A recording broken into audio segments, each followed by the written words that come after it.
Good evening. I'm Ann. Scott's off tonight, and we start tonight at 6 with hundreds of flights canceled across the country as the FAA begins those flight reductions. It's impacting thousands of travelers, including right here in Indianapolis. Our Jenna Webster joins us live from the airport. She's been there all day and joins us with what we're seeing there so far. What's the impact, Jenna?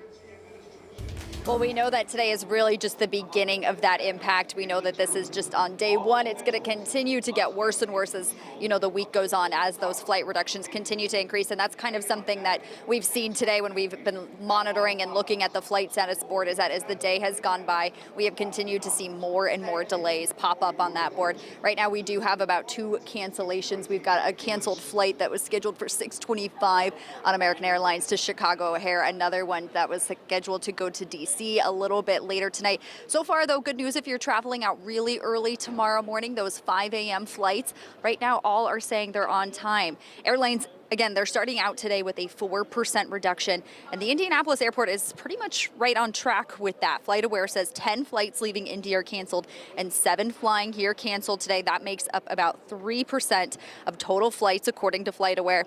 Now, passengers I talked to say they're a little worried, but their day is going better than they expected. We keep checking just to make sure everything's on time, but I think we're feeling pretty good. It seems like it's a little bit less busy than we thought it would be, which is kind of nice, but I think we'll be fine.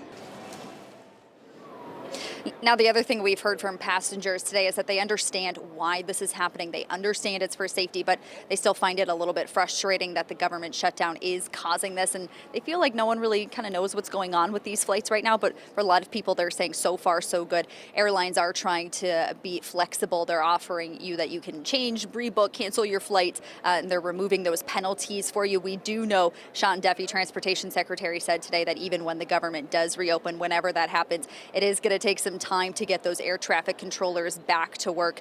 So you might still need to expect delays as the government shutdown continues, even when the government reopens. Ann. All right, Jenna, thanks so much. And keep in mind, if you're traveling and your flight happens to be canceled, you could be stuck paying for an extra night in a hotel. Coming up here at 6:30 over on WTHR Plus, our streaming show, we break down some ways that you can try and save money if that happens to you.